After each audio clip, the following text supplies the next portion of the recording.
we're sitting with Issa Rae, who's the author of a book called The Misadventures of Awkward Black Girl, which is also the name of an amazing web series that you created. But they're a little bit different. The web series obviously is something that was a fictional character of sorts.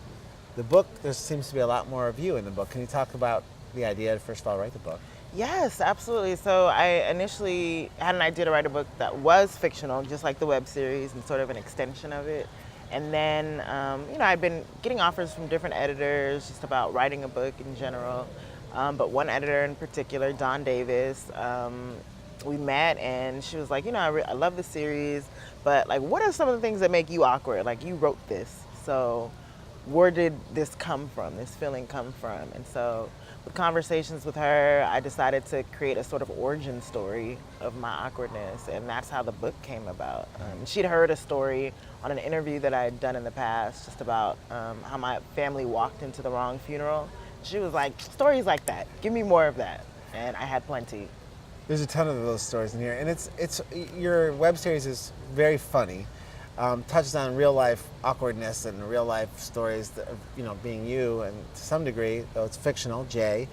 But the book is there's some stuff that really made me think really hard, and you also talk a lot about sort of not just the burden of being awkward, but the burden of carrying sort of the racial conversation and some of the other elements that come along with it. And it felt like a really serious conversation you were having. Definitely, because there are a lot of serious things happening. A lot of the book is tongue-in-cheek. I have pieces where I talk about how to have conversations with the various blacks. And I think that, I love to have a balance. I don't ever want to be didactic or preachy or tell people what to think, but there are real issues. But at the same time, I don't want to feel pressured with the burden of having to talk about why being black is terrible or why being black is such a burden. Like, that's frustrating. Sometimes it's not, know. And at the same time, I want to express, the positivity of being black, the awkwardness, the other facets that we don't get to talk about as much.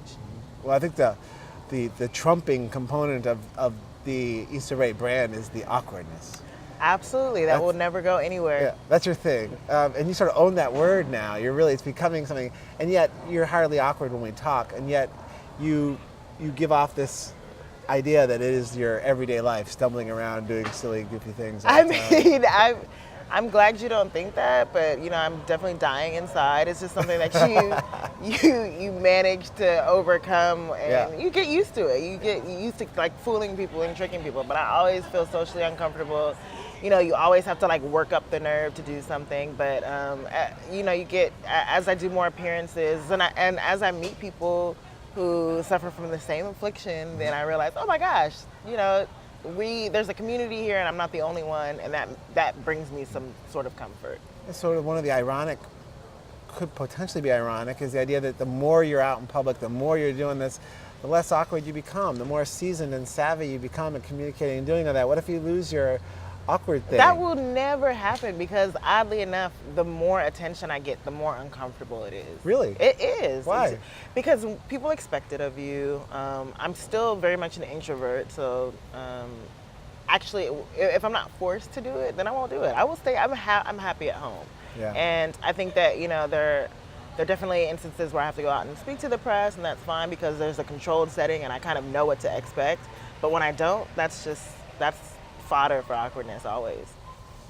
There's a scene from one of your first season episodes of The Misadventures of an Awkward Black Girl, the hallway walk, and to me that is the sort of epitome of awkwardness. Anybody can understand that, because I used to work at a place that was a business, and the hall it was 10 times longer than the one you had. Worst. And you would be walking to them the whole time, and they'd see you, and it was longer than, and so it was a long time, and you actually kind of had to have a verbal conversation with them. The word, all the way down the hallway. But I identify. And then you could actually speak when you get close by. And it's like you could have, it's just a mess. There's not many people who won't get this idea. Right. But the other thing, though, that's really fascinating about you, though, is that you were looking at the television scene. You were obviously interested in media and wanted to create something. You weren't seeing what you wanted, or you weren't getting what you wanted, and you went out and created it yourself. Obviously, the first season, there couldn't have been a lot of money involved. Not that it doesn't look that way, but it just seems like when you're creating something, it's got to come out of your own pocket or from the pocket of friends. How did you do it? How did that first season happen? I tapped into a lot of favors. I was lucky enough that Well, my best friend, I called her to film it, and I had a friend from college who was transitioning from dancing to acting, and we had had conversations in the past, and when I was ready to do it, they were both on board, even though neither of them had much experience, and it cost $25 for me to take them out to lunch. And as we continued the series, as we put it out and more eyeballs started to view it, then that's when more people started to volunteer and want to help with the series to make it better. So you're right in that you can tell that it didn't have money from the beginning, and then hopefully throughout the season, we did a Kickstarter, and that really helped to put money into the production and change the aesthetic tremendously. And we were just lucky to find people who are on board, and I think it's really important to actually create what you want to see at the end of the day, because then other people will see that it's attainable and it's possible, and they'll want to come on board. I read just last week something Jerry Seinfeld said, who's doing a really fun web show right now, and one of the TV pioneers, obviously iconic television guy. Absolutely. But he said TV was dead. Here you are having created your own thing right now, and it's growing like in an organic way, and you own it. It's your thing. I mean, there's certainly more pressures, which we'll talk about, but it's happening. And yet now you're being drawn. People want to work with you in television. What is the pressures that go along with that sort of next level once people are interested in that thing you created? Well, I will say that TV as we once knew it is dead. I think that, the internet has completely changed it and revolutionized it in a way. I think some of the pressures that come along with it are living up to a certain standard and authenticity that we created on the internet, and people tend to think that, once they discover something that's so pure, they're afraid that the powers that be will taint it. And I am confident that that's not the case, but you can't please everybody. There are people that are going to see that a form of my work is going to television, and they're going to say, oh, it changed. Now that she got money, it changed. And I have to just not think about that at the end of the day. I have to create what I know and what I know to be, or what I hope to be good, and just see how people respond to it. But this is the show that I'm doing for television is very authentic, and I hope that people relate to it still. This is the show you're working on with HBO and Yes. Larry Wilmore. Yes. Congratulations on that. Thank you very much. This is still a question that I have, though, because here you are now, and you were able to create a world around your show, and you had some really close friends that helped you get there, and you really felt like it had your stamp. And yet you're confident that as you get bigger and larger, that you're not going to lose that.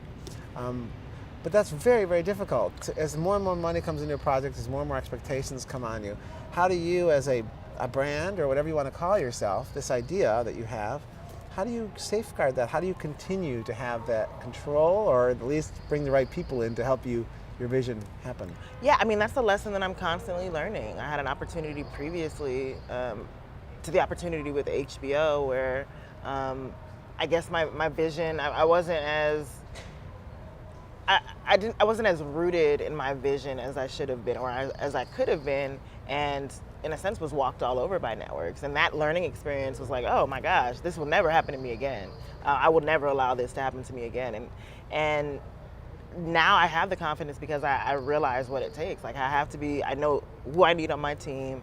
I know that I'm surrounded by the same people, and that will have to continue. That's just my nature. Like, especially being born and raised here, I think I always have these conversations about LA in general and what that means. It's such an entertainment-driven city, and I think a lot of people that come here expect that there's a certain air and there's a certain faux-ness, I guess, and I don't feel like I have that. Having been born and raised here and having a community already, I don't need to reach a certain level to feel like I've made it and now I can change. And that's kind of what I pride myself in. When your idea reaches a certain level, you're at a really interesting stage now, because your idea is now reaching the next plateau. Yeah. Not just the Misadventures of an Awkward Black Girl, but you as a professional and the vision you have for the kind of programming you want to create, which is becoming more concrete. Mm-hmm. The question I have for you at that phase is, how do you know what to let go of, and how do you know who to bring into the circle to give things to, or do you let go of those things? How do you decide, like, when it's time, the things you've always done yourself because you had to, now you can bring other people into your circle and push some of that stuff off to share? You know, my experience has taught me that these things kind of work themselves out in a sense, you know? Like when you reach a certain level, you realize and that some people aren't ready to go there with you, or you realize that some people are ready to take on more responsibilities. But as you're going through the trenches together, people kind of fall off. And I've experienced that in many parts, many parts of the journey. And it's hard, you know, feelings get hurt. But I've learned that I need to be more honest. People appreciate communication and honesty, and I value that as well. And so as long as you're communicating every step of the way, then you're doing your part. I noticed that the television networks, you know, what's happening on the web now is so explosive, and the web series that are coming out of it, and you've done such a great job with that. Are you seeing television beginning to adopt the ideas of the internet programming, or are you seeing like them wanting you to move into that style of programming? Where do you see the transitions happening? I'm seeing a little bit of both. I'm seeing that television networks, corporations especially, are trying to buy out a lot of YouTube channels, YouTube multi-channel networks, and in some cases I've seen that they're trying to replicate the cable model, which will never work, because that's why the internet, you know, flourished in the first place, because it was other. And then I've seen instances of them trying to learn from these networks. So I still think television is extremely behind, and that's why companies like Netflix and Amazon and even Hulu are really just flourishing in a way. But I think that I think television should stay. I want television to stay away from the internet. I want corporations to stay away from the internet. But I know that won't happen. You know, as a white person reading all of your books, I never really. I mean, I associate with so much that you write about. It's so easy because it's so funny, and yet there's some stuff in the book where you sound fatigued at times, having to sort of carry that weight of being a black person, and yet it's in your title. You're the awkward black girl, right. So you've owned it.